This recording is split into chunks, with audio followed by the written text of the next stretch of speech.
What's up, everyone? Welcome to another episode of the Ignite Community Podcast, and we have a special group of guests on our hands, and I think this is going to be the podcast that ends them all. Our friendships. Yes. Yep. If they ever existed, they will no longer. I am the host for today. Very glad I can keep this civil. Pastor Josh, I'm the Adult Ministries pastor for Ignite Church in Winterville. I am joined by Chris Leinberger, the creative pastor, which is the worship pastor and the productions pastor, if there was ever a pastor of productions. That is accurate. There's a lot of sheep. Meme shirt.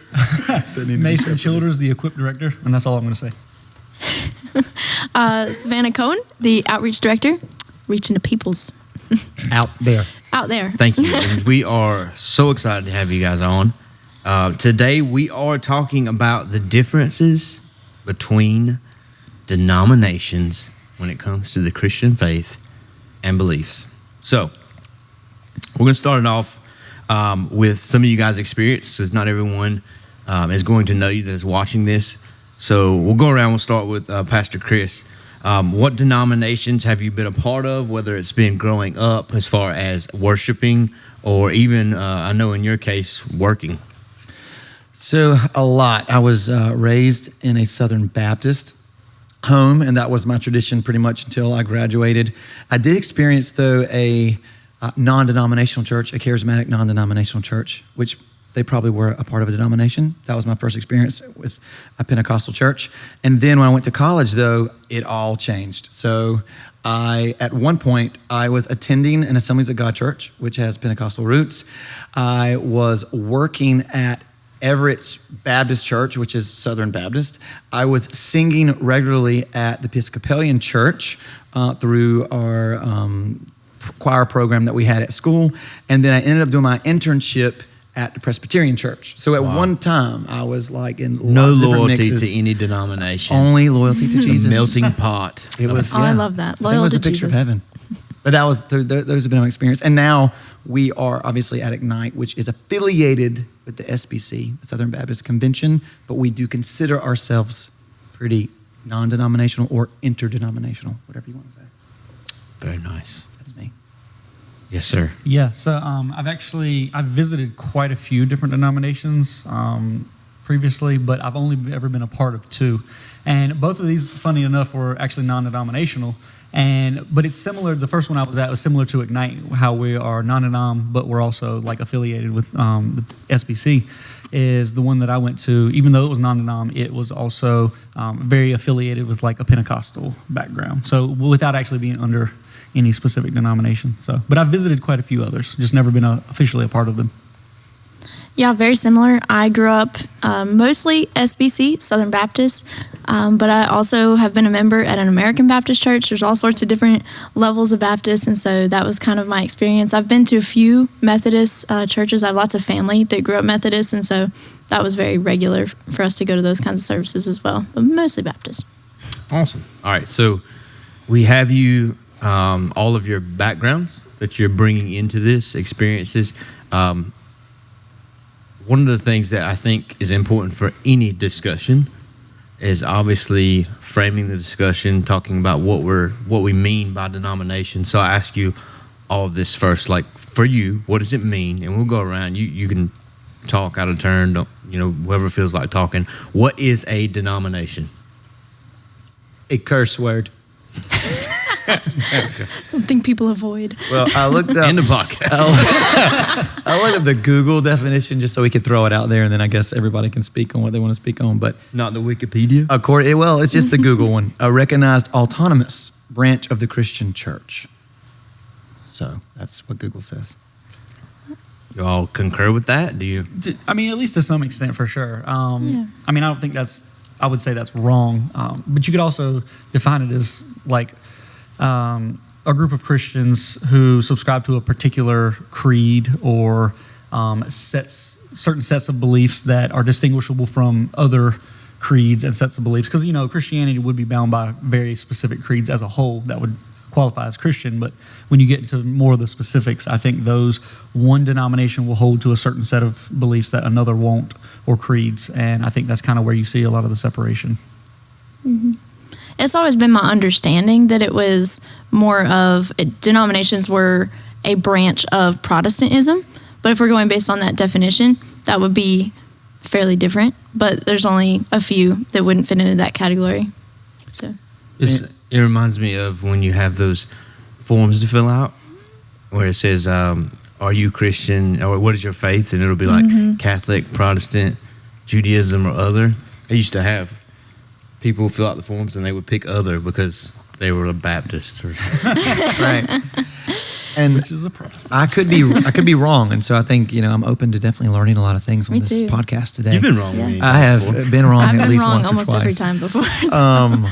But I would say, at least for me, my interpretation of denomination has always been under the umbrella that if it's like all Christian, then most of the tier 1 things that make us Christian, we are agreeing upon. There's a lot of tier 2, tier 3 things that we don't agree upon, and therefore enough so that we need to divide and kind of conquer through different denominations. That's the way I've always seen it.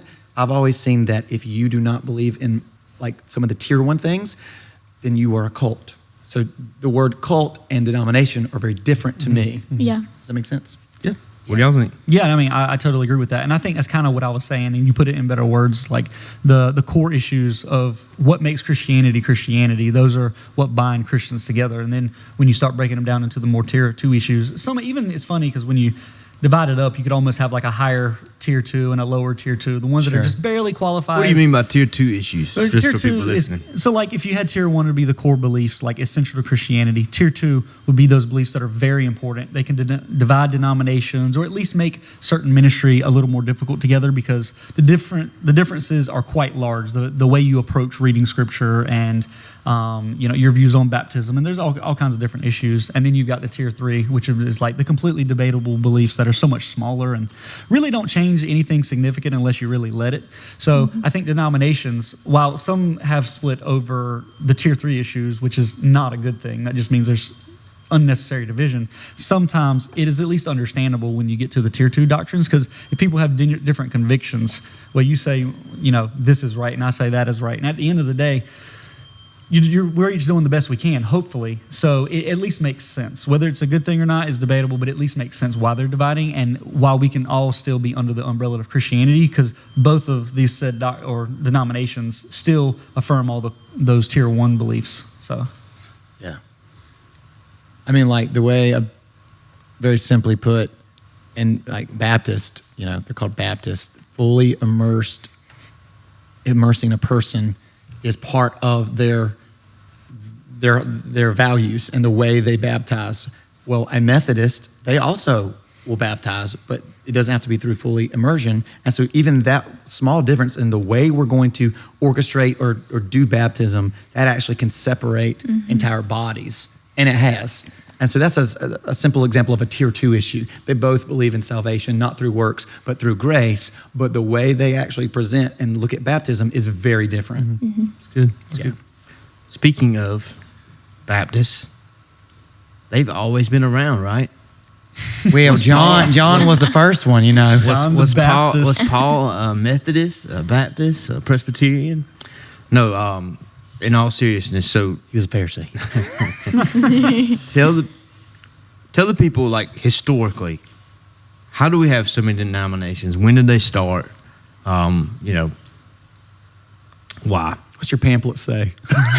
Yes. Savannah has this really cool pamphlet. Yes. So if For you're those of you that are watching, if you're watching, you can see it. If you are listening, You can imagine. Savannah Cone has a pamphlet. Looked like it was made in the 70s. Yeah. it's But- probably Clip art. was. But If you it's unfold beautiful. it accordion style, it takes up the entire table, and the writing is smaller than a Gideon's you can get it on New Lifeway, Testament. like $3. It's fantastic. But it will, I think, give you a good idea. Well, it's funny because she walked in with this earlier, and I was like, "Did I give that to you?" Because I have the exact same one. It's pretty useful. I'm just saying. It is a It's helpful. fantastic resource though, because it will tell you, where denominations came from, and then it'll also lay out for you the distinctions between them. And I always found that really helpful when I was, starting to figure out what the difference was. And when I was trying to figure out, well, do I want to be a Baptist? I've just always been a Baptist. Do I want to stay that? And so this pamphlet came in really handy when I was considering, quote unquote, other denominations, and so it's a really good resource. But yeah, back to the question. Believe it or not, we are not funded or receiving any contribution No, from Rose really Publishing. not. That was Really a free ad.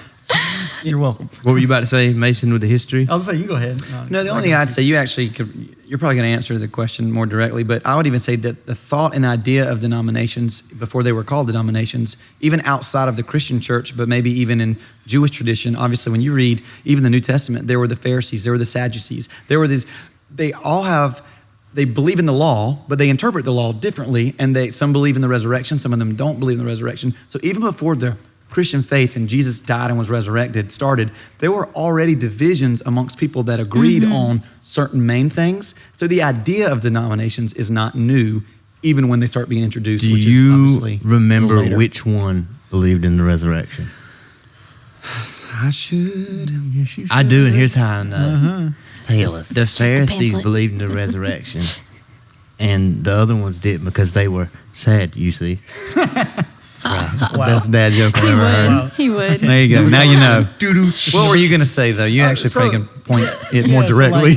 when it comes to how they started, I do think understanding the history can be helpful. And I'm trying not to make this too long, but I do think there's certain points in history where there was a significant turning in the church as a whole that kind of led to denominations. So really, the church wasn't overly unified in the beginning. When it started, everybody was divided, and not necessarily from disagreements, but just location and under a lot of Roman rule, and they didn't have but so many freedoms. And then when Constantine came around and became the Roman emperor in the 4th century, he actually traditionally has said that he got saved and he united the church together. And that's what started what is known as Christendom. And then that really reigned for centuries. And then around 1054 is when you see the first kind of like change. This isn't quite a denominational shift, but what happened is there's something called the Great Schism that took place in 1054. And what really happened was there was disagreement between the emperor of the time and the pope. So at that point there became a conflict of authority. So who should be in charge? Who is kind of top dog? Should the pope be in making the decision of who's the new emperor? Should the emperor make the decision on who is the new pope? And really, from the Western church, well, it's probably best at this point is to say the West and the East. So the Western Catholic So Church, like Catholic and Eastern Orthodox. yeah, exactly. So at the time, that's really what it was, just the East and the West, because the Eastern and the Western churches, even though they were unified, they had a lot of disagreements, and it really came to a head when in 1054 when they felt like the Eastern side felt like the Pope did not have the authority to control really everything, and the Western side believed he did and the emperor should not. So, I mean, it's a lot more technical than that, but that's kind of the basic understanding. So through that time, there was a split, and really that's when you see the first two branches of Christian church divide completely, where they would still be unified technically under that umbrella, but there's major division that we never saw since the time before Constantine. And then when you go ahead a little further, when you get to the Reformation in 1517, that's when Martin Luther famously nailed the 95 Theses to the church door there, and he questioned indulgences where people could pay the church a certain amount of money and they could get these pieces of paper and they could pray their loved ones basically from purgatory into heaven and speed up their process. So Luther had a lot of problems with that, and over time had problems with many different things, but that kind of is what fueled it. And because of that, people started to, because of his influence really, people started to question, should we follow the Pope? Should we just blindly follow all these rules? So with Martin Luther, he actually took a back seat for a little while there because he had to go and hide out because they wanted to kill him. And then a revolution started, and he came back to it, and it was chaos. But what ultimately ended up happening is there was a separation there, and people decided to be autonomous and say, hey, we're not going to follow the Pope anymore. We're not going to be this one church that has to do whatever you say blindly. So anyway, long story short, through all that, you eventually, very shortly afterwards, you had the Lutheran Church, the Anglican Church, and the Reformed churches that were no longer one single unit. They broke away, and almost instantly there were 3 different branches. Now, there were some agreements, but they were separate entities. And then because of that, over time, we got Baptists and we got Methodists and Presbyterians and so on and so forth. But it really, I think, we see the church united in the beginning for a long time. There was finally a little bit of division, and then there was a lot of division. And the freedom is good on one hand because you have the opportunity to say, hey, I don't have to blindly follow somebody that's fallible. But the harm that comes from it is now how many denominations do we have? So it's kind of a balancing act either way. No, neither system is perfect because we're sinful human beings. But I think that kind of helps us understand why there became a separation. So that was good. Man, Yeah. We just went That was 1,000 years in like 3 minutes. that is a classic tea time with Mason. Let's not breathe for 4 straight minutes and tell you the history of denominations. Well played, sir. That was solid. I tried to make it quick. Yeah. That's good. Let me ask you guys a little bit more of a practical question. As staff, all of us here are staff at a church. And Pastor Chris, you mentioned that we would consider ourselves more non-denominational in the way we operate. I'll give a little context to that, if everyone's okay, is that we try our best to make the tier 1 issues very important. So like salvation by faith, we believe that you don't have salvation if you don't believe Jesus died for your sins, like those kinds of things. And we try our best to minimize the other things as much as we can to bring as many people to Christ as we can. What I'll ask you guys personally is, what do you think is important about having denominations? What are some differences you think that matter, if any? And then just share, why do you feel like maybe denominations is a good or bad thing? Savannah, do you want to go first? I mean, you don't have to. No, go for it. Okay. I think that the history of denominations, obviously God allowed them to happen. And I know it sounds very divisive. Everything that Mason just said, you can see almost the hurt and like the enemy kind of jumping over division. But at the same time, I do know that through all that division, God still spread and built the church. And this is what I found out about people, even including myself, that I think God allowed there to be this split because people got too focused on the non-main thing, but they were able to look at the non-main thing, and somehow that reinstated the fire of their following Jesus to spread, maybe wrongly, the non-main thing, but in turn spread Jesus. So, man, I believe in baptism through immersion. So I'm a Baptist. Mason, I'm not saying he's a Methodist, but just for example, Mason doesn't believe that, so he agrees with the methodology, and he's a Methodist, okay? So Baptist versus Methodist. But man, I believe in it so strongly, we're gonna tell everybody, you gotta be baptized in immersion, but through that, the gospel is still spread. And the methodology of the Methodist, you can just be sprinkled. It ain't about whether you've actually dunked in. The water has no power, so it doesn't matter if you're dunked fully or not fully. We're gonna show everybody you could go through this other process and be baptized, and it's not all about what the Baptists are saying you have to do, but through that, the gospel is still spread. So I do think that God used the denominations at a time when there was so much oppression. And now it's like, no, I can be free to think whatever I want to think. And I'll get together with my people that think like I think. But in the process, we'll spread the gospel. That he did use the denominations to actually spread the church. So I do believe that it was a good thing. It was, it caused a lot of hurt. There was a lot of fighting. There was a lot of probably hypocrisy and a lot of deacons, quote unquote, meetings that hurt a lot of people. But through it, the church still was spread. So that's what the good thing. I think now, fast forward to 2022, I do see that we live in a culture that they care about authenticity. They do care about the main thing, Jesus, and a lot of the little differences that denominations have to offer. I don't think that people care about them nearly as much as they used to, 50 years ago. And so to me, to call ourselves Ignite Baptist Church or to call ourselves Ignite Methodist Church or Ignite Presbyterian Church, we're seeing there's a whole generation of people. Jericho doesn't even know what a Baptist is. She's my daughter, by the way. Jericho doesn't know what a Methodist is. She just wants to know who Jesus is. And so there's no pull of winning Jericho over to a church because I'm going to label myself as a denomination. It's more of just presenting authentic Jesus. Interesting. Yeah. So that's my take on You why even they made me were. think of like the scriptures where Paul's like, whether you're a student of mine or Apollos, it's like the gospel's being spread. Yeah. That is the big key to me. And you guys mentioned denominations earlier. Is right now, I think that at this table we're talking about what we would say are not denominations, and I'm using air quotes if you can't see me, that are still preaching the gospel, right? Correct. So like we just so everyone at home knows, it's like there are people who are trying to say like, there's so many ways to Jesus and universalism. That is not what we're talking about here. We're talking about some of those tier 2 issues. So I actually had a time in my life where I was so distraught over how many denominations there were. I was like, if Christians can't agree on simple things, simple, air quotes, but if Christians can't agree on simple things, then what are we doing being a Christian? What is there to even agree on? Who is this God if we can't all get on the same page and serve in the same place and all these things?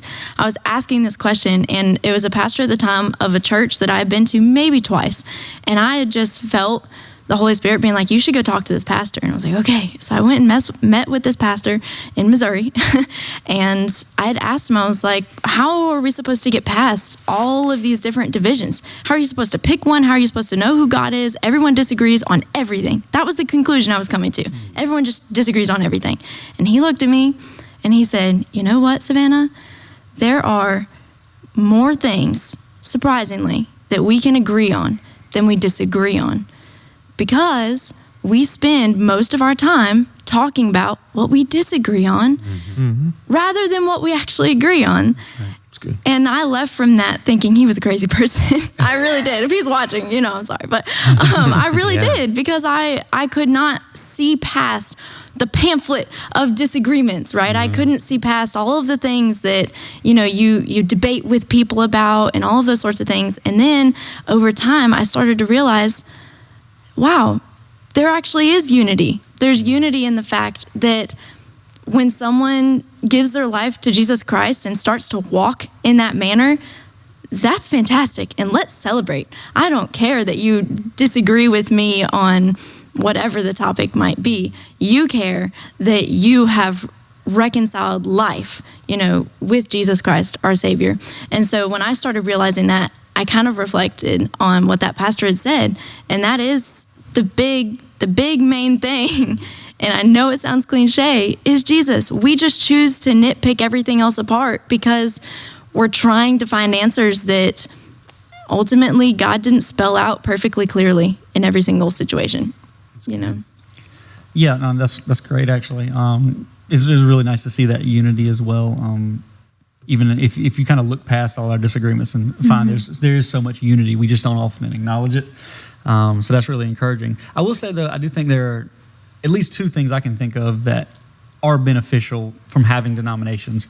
And one of those is that we're going to disagree anyway. I mean, even as a staff, sometimes we're having conversations and discussions. We don't agree on every single fine point there is.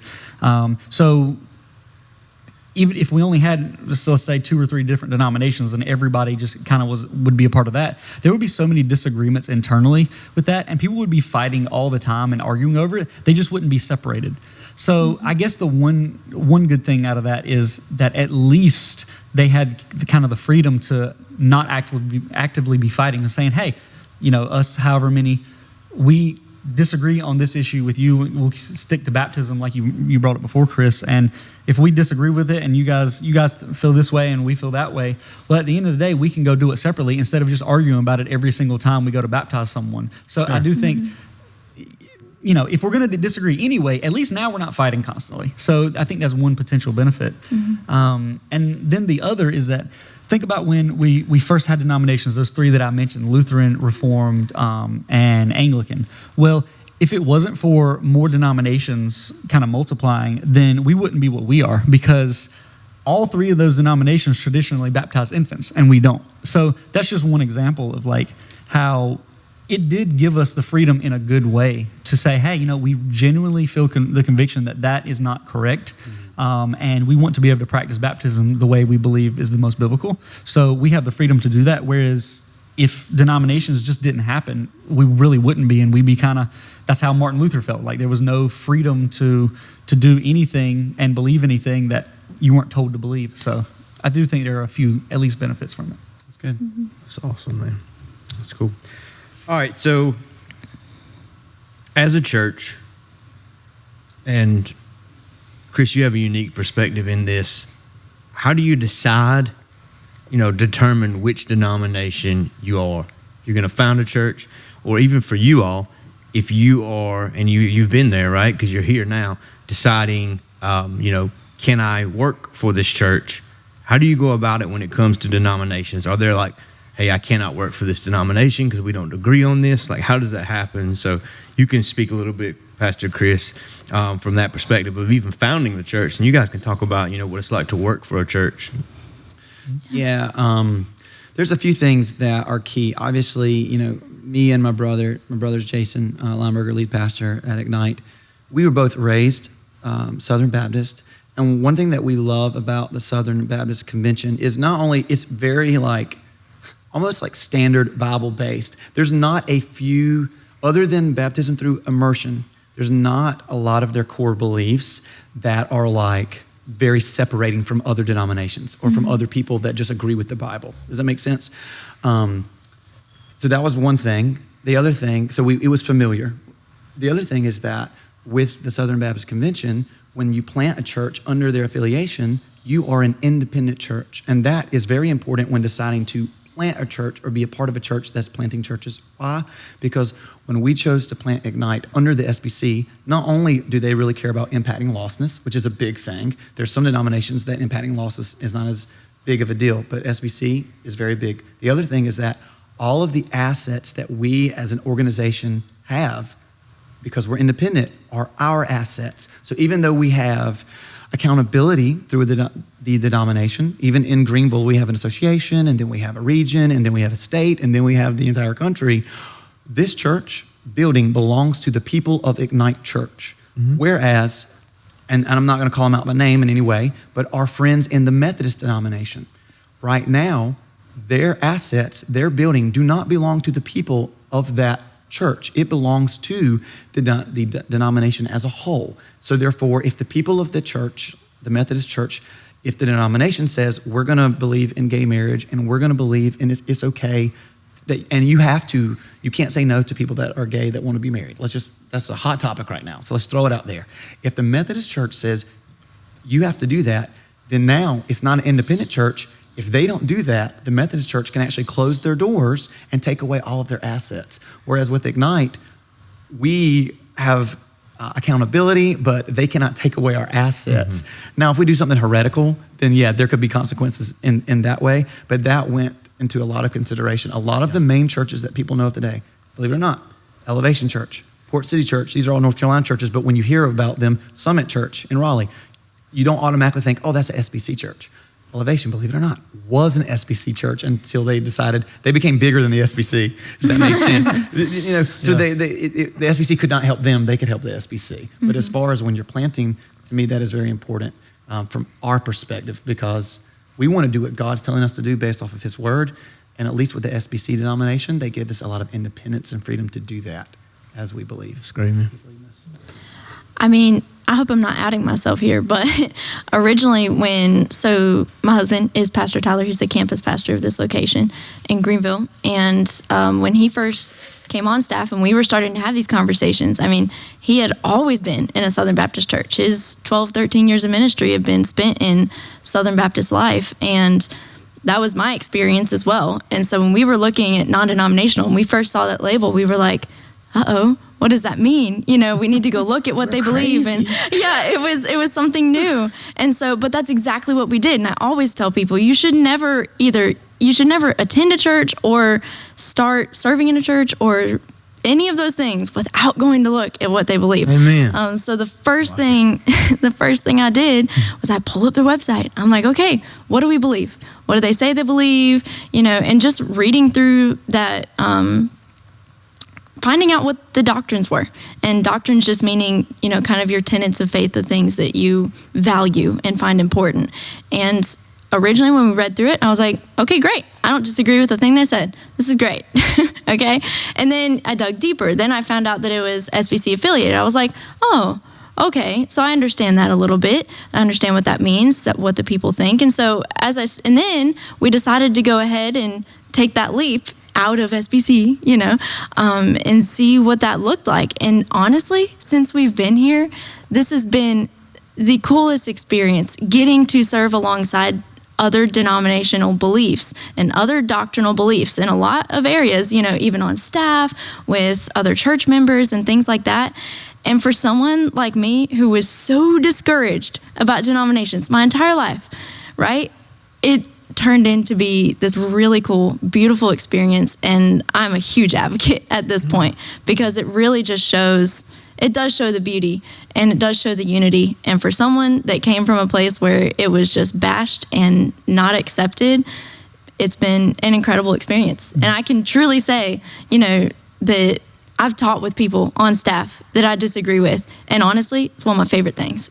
Yeah, I mean, it really brings up, and as someone who did not grow up with necessarily denominations, and I'm just hosting, so I won't get into it too much, but like, what I realize in denominations is when they have that label, right? So if I have that Methodist label and you have that Baptist label, when people come together, they already have these like preconceived ideas of, oh my gosh, here's where we disagree. Yeah. That there's almost this tension of being able to work together. Whereas if you just don't have that label, and you're seeing churches drop their label, like even though they're not dropping their affiliate, they're dropping the label, because it's like, hey, you can go look at what we believe. Exactly. Like let it stand up for what it is.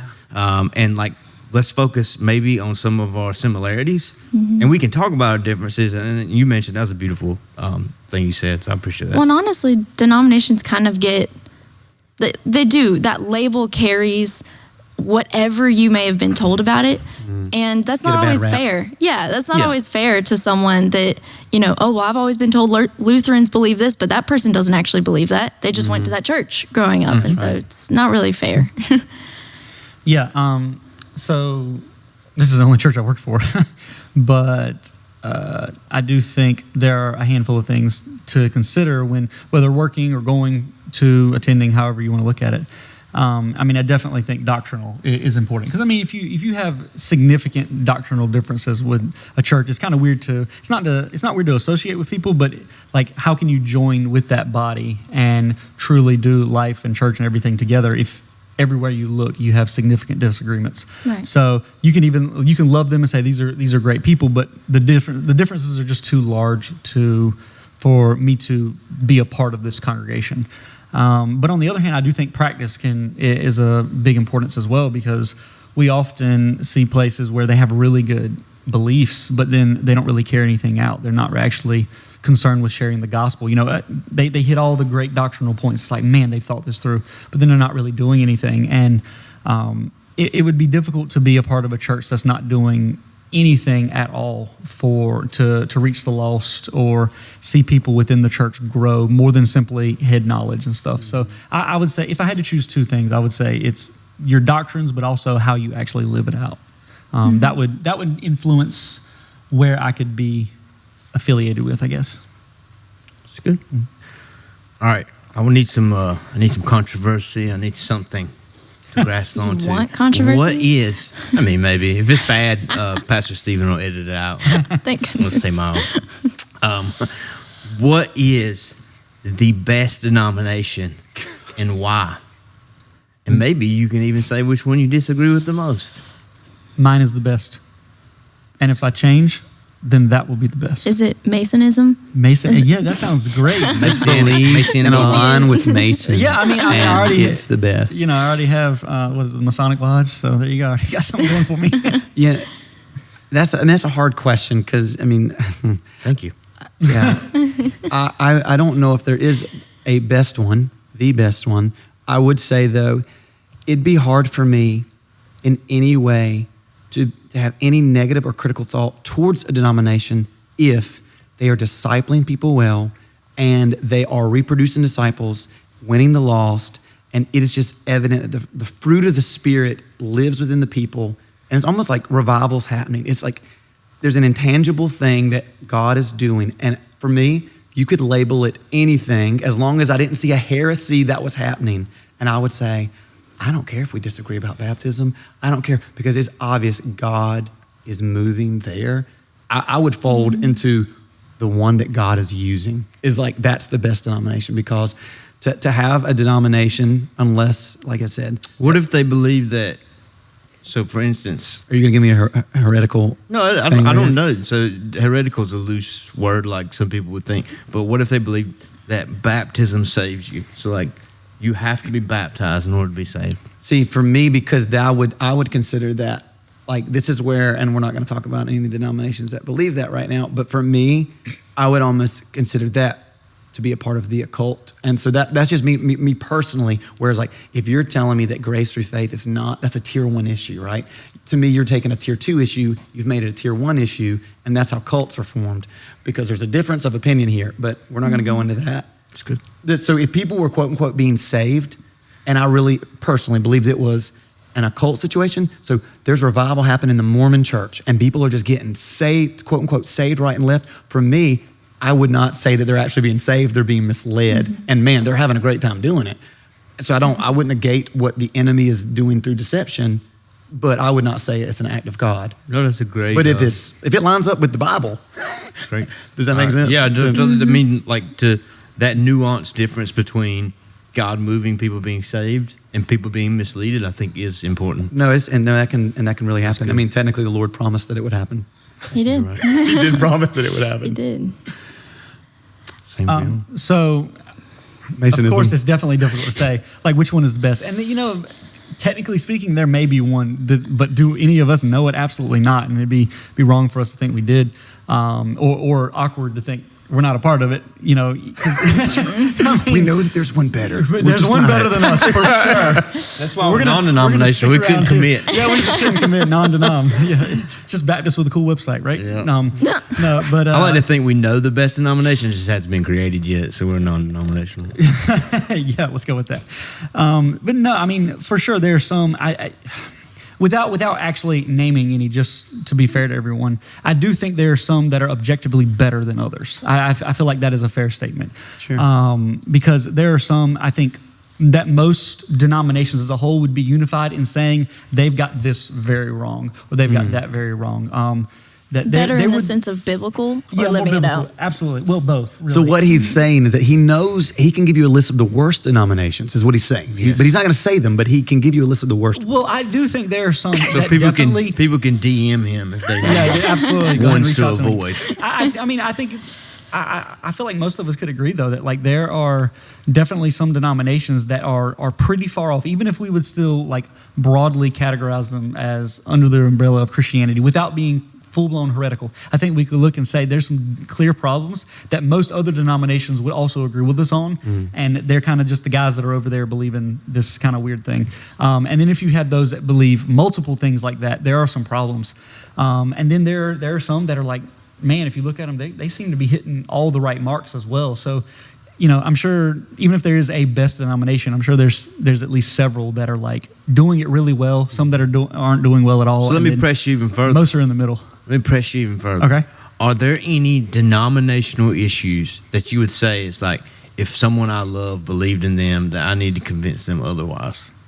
Absolutely. You want specifics like? No, you don't have to. Well, Unless yeah, you want to. I definitely think there are certain issues. So what Chris saying is like, like we're saving people and you're still preaching the gospel. Yeah. Is there any pushback to that, to where it's like, no, they're still preaching the gospel, but it's worth me trying to convince someone of something else? Yeah, I mean, I guess you have to be careful how you go about it. Like, how serious is it? Because I think there may be several things out there. I personally, to use one, we'll go back to baptism again, infant baptism. I do think that's worth having a conversation with someone and saying, this is why I disagree. And I've had that with several people. I didn't convince anyone, but I tried. And I think it was worth having the conversation and trying to persuade them, saying, hey, I do think you're in error there. It was a big enough deal to where I do not see it as heretical. If they walk away, they're my brothers and sisters in Christ, absolutely. But I do think it's concerning enough that I really, really wish they would change their minds. Then you have other issues that may be more serious, and you should be more like adamant, hey, it's getting borderline heretical, if not technically heretical. But then you may have some other issues. It's like, yeah, you might have a conversation if it comes up, but is it really worth trying to like pull them away from their current denomination to yours or to another? And it's really a case-by-case basis.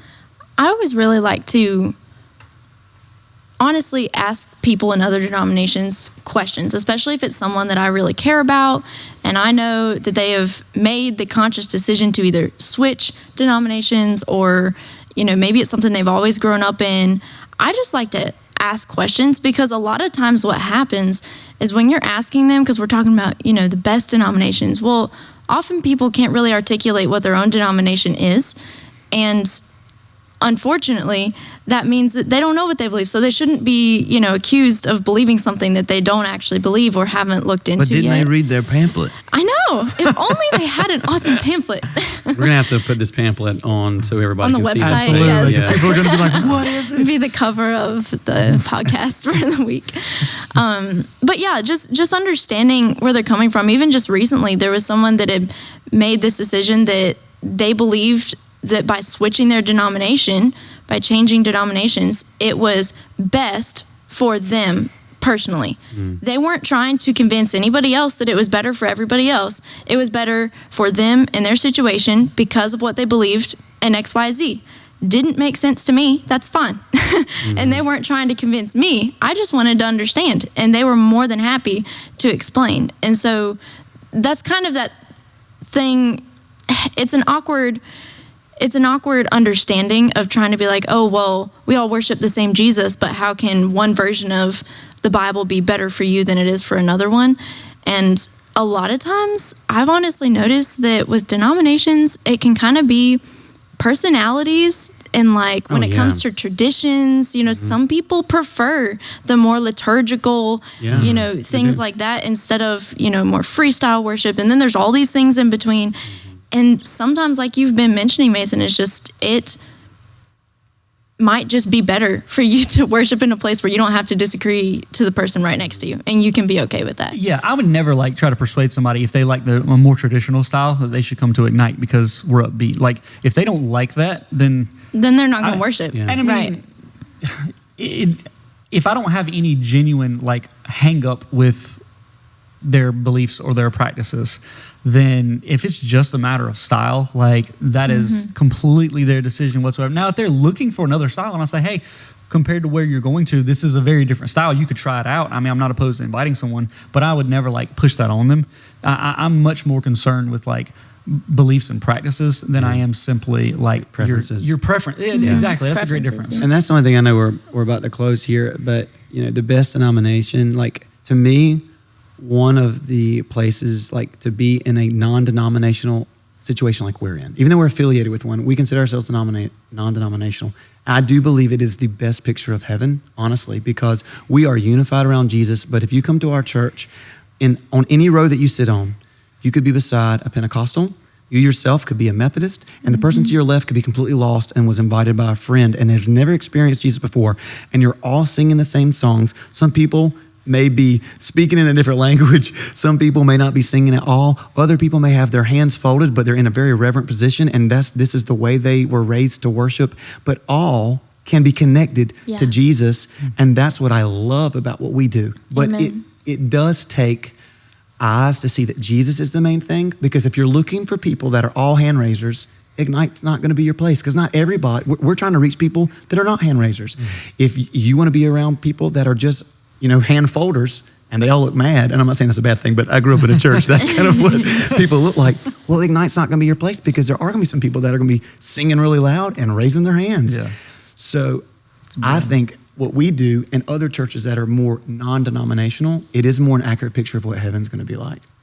Well, and to add to that, like we've had several events over the last year or so where we've intentionally invited people from other churches. And it's not, to be very clear, it is not for the sake of stealing them and bringing them over here. That is not what we've done it for. I don't even think it's happened to anybody that I know of. If they came after that, it was for different reasons.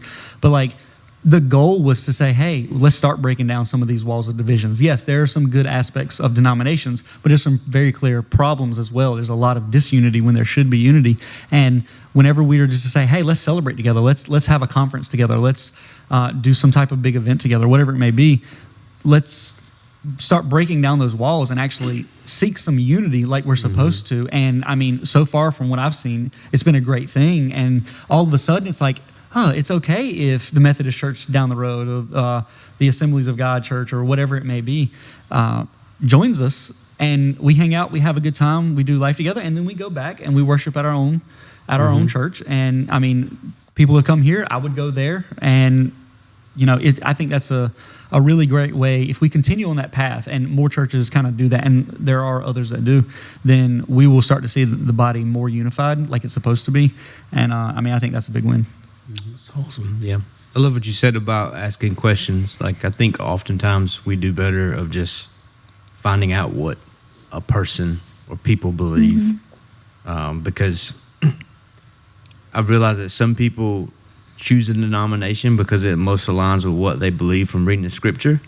And some people just go to a denomination because it's what they're used to and what they think they believe, but they're not sure what it believes. And a lot of times those can actually open up discussions. Absolutely.